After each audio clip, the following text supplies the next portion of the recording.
Бәріне сәлем достар, бүгінгі менің макияжымда мен сендерге тональный кремсіз макияжды көрсетемін, яғни сондай жазғы макияж, ешқандай тональный кремді қолданбай, тек қана корректор, консилер және менің сүйікті жазғы продукттарымды қолдана отырып, мен сендерге макияж жасауды, макияж үлгісін жалпы көрсетемін, сондықтан менімен бірге болыңыздар. Кеттік. Ал ең алдымен мен жаңа бетімді жуып алдым гельмен. Келесі қадам ол бетті тоникпен сүрту керек. Өте жақсы ылғалдандырады, балғындық әсер береді және сондай тартымды жақсы иіс де бар. Ең алдымен осылай бетті тоникпен тазартып шығамыз. Келесі қадам SPF крем. Бұл SPF крем ол Oriflame компаниясының жаңадан шыққан SPF кремі, ол Sun 360 деген брендтің атауымен шығады. Бұнда SPF 50, құрамында жаңа технологиялардың арқасында ол өте жеңіл, көрінбейді, бетке яғни сезілмейді және макияжбен жүргенде де қатты сезбейсіз. Осы кремді мен бұлай жеңіл ғана осындай массажды, сондай қалай айтсам болады, прихлопывающий движениемен жай ғана бүкіл бетіме, көзіме де жағып шығамын. Себебі SPF 50 деген ол бізге өте қажет.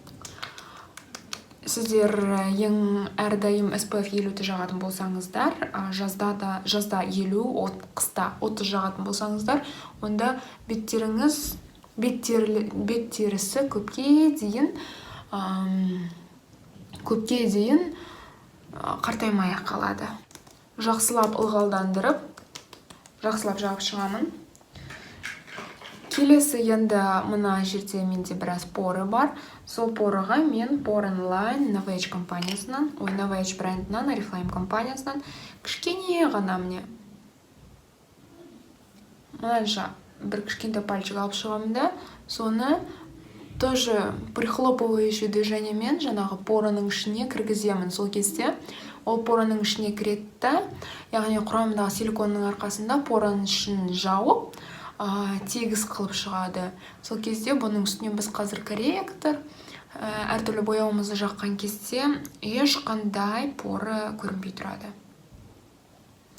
Бұны күнделікті әрине жағуға болмайды, бірақ Oriflame компаниясының осы Novage'дің жасаушы кісілер бұны күнде жағуға болады. Бұл қосымша бетті емдейді деп айтып жатады. Әрине, мен де оған келісе аламын, себебі мен бұны күні бойына тағып жүргенде ешқандай ыңғайсыз сезім шықпайды. Менде бұл праймердан ешқандай прыщик, ешқандай бет терісінің жамандықтары шықпайды. Келесі қадам ол көз. Көзді мен ең алдымен The One сұйық бояуларынан бастаймын. Бұл сұйық бояудың маған бір ұнайтыны, оны жаға салғанда лезде бүкіл осы қабақтың бойын әппақ қылып жақсы жауып шығады. Сонысы маған ұнайды және бұны база под тени дейді, яғни бояудың астына салатын негіз ретінде жақсы қолдануға болады. Байқағаныңызда кішкене ғана осында бір мазок жетеді әрбір көзге.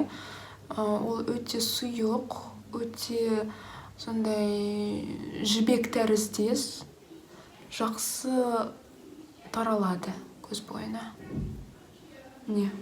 Байқадыңыздар ма міне? Қараңыздар қалай күшті ағартады. Маған өте ұнайды бұл бояулар. Біреуін алдым, бір жылға спокойно жетті. Кішкенеден, яғни экономичный. Бұл бояуды жағып болған соң, ол кепкен кезде пудра тәріздес болады, яғни құрғақ күйге айналып кетеді, сондықтан бұның үстінен пудрамен жағудың қажеті жоқ. Келесі қадам, ол мен өзімнің сүйікті қоңыр түсімді аламын. Сосын кисточка E01 Oriflame.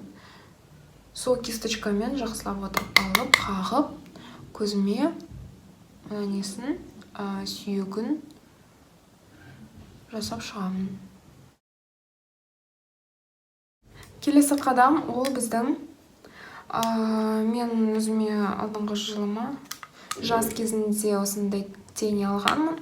Бұл негізі қысқа деп саналады, бірақ мен осы түсін көзге жағуға өте сондай әдемі түс деп шештім. Сондықтан сол түсті аламын. Сіздер бірақ өздеріңізге кез келген ұнаған. Жалпы мне мына жерге қоңыр түсті жақты қой, енді содан біраз төменірек, біраз қараңғылақ түсті алып, міне менде өзімде кисточка Queen Fair өте ыңғайлы, кішкентай, сонда міне екеуін салыстыратын болсақ, міне көрдіңіздер ме, қандай күшті, тоже өте ыңғайлы кисточка. Сол кисточкамен алып көзімнің сыртына және көздің ішкі бұрышына жағып шығамын. Осы шығарған бояудың бәрін бұлай бір-біріне қосып, бүкіл межелердің барлығын кетіріп шығамын.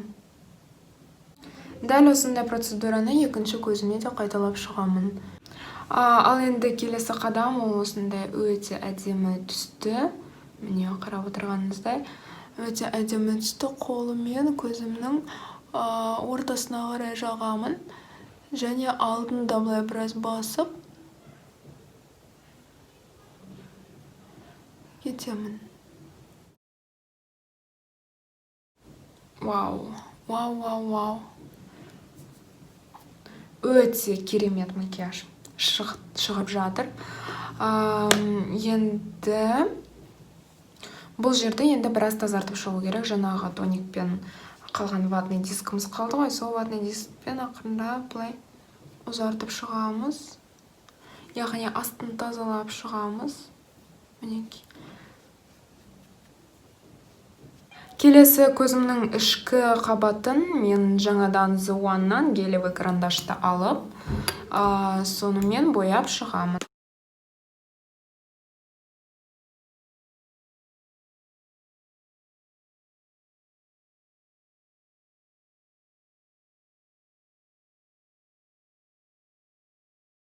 Ал енді көз бен қасымызды бітірдік, келесі бетке көшеміз. Осы жолы біздің бетіміз өте тез болады. Тез болғанда қалай?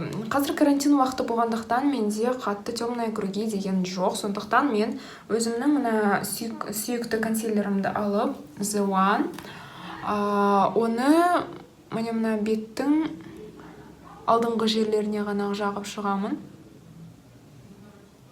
Біразында. Так.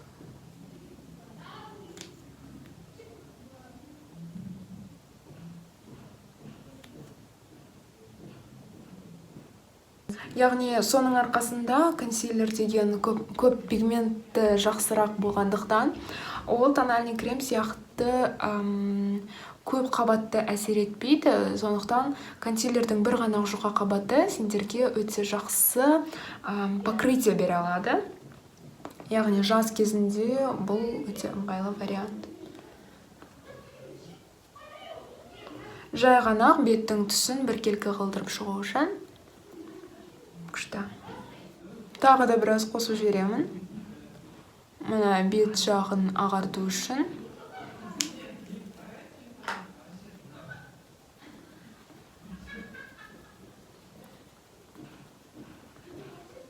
Келесі беттегі жаңа консилердің барлығын орнына тұрақтандыру үшін осындай Eveline-нан міндетті түрде рассыпчатый пудраны қолдануға ұсыныс беремін.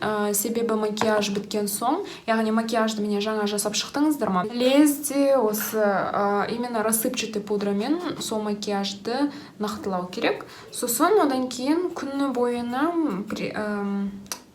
қалай дейді? Прессованный пудраны қолдана берсеңіздер болады. Байқап отырғаныңызда міне рассыпчатый пудра ол өте жұқа қабат жасайды. Ешқандай тон жоқ. Жай ғана макияжды нақтылап, макияжды орнында тұратындай жасайды. Ал енді келесі біздің қадам ол контуринг. Бетке біраз пішін беріп шығамыз. Пішін беру үшін мен Faberlic'тан менің сүйкімді Glam Team палеткасын қолданамын. Өте жұмсақ, өте нәзік Түстері сондай өте жақсы палетка бұл. Осыдан міне мына екі түсті араластырамын. Өзімнің сүйікті кисточкам Oriflame. Бұлай проработка жасап шығамын. Міне көрдіңіздер, міне әдейі мынандай күлмейміз, күлгенде ол румянаға. Ал мен міндетті түрде скуламды шығарамын, сосын сол скуламды жұмыс істеп бояп шығамын. Міне бұлай. Мінеки.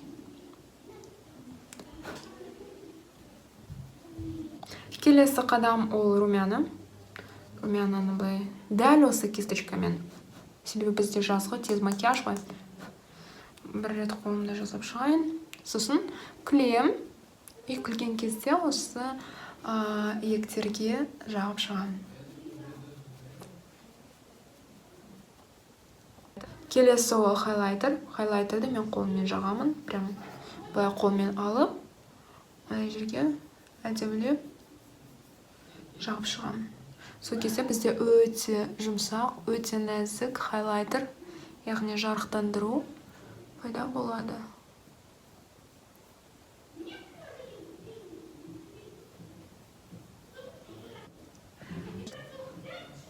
Ал енді келесі ерінді бояу үшін мен бүгін ColourPop брендінен 33096 түсін қолданамын.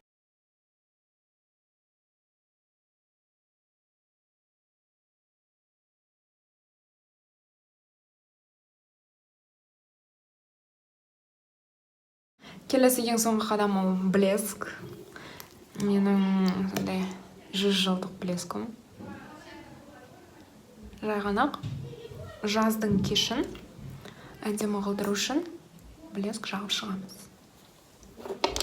Ал енді сонымен достар бітті макияж. Мен қазір киініп келемін және сіздерге жазғы макияжды көрсетіп шығамын. Жазғы образды көрсетемін.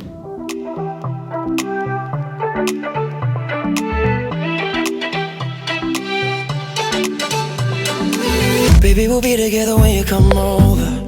Yeah, I need you to. Сонымен достар, біздің макияжымыз аяқталды. Осындай өте әдемі, өте сондай жазғы макияж.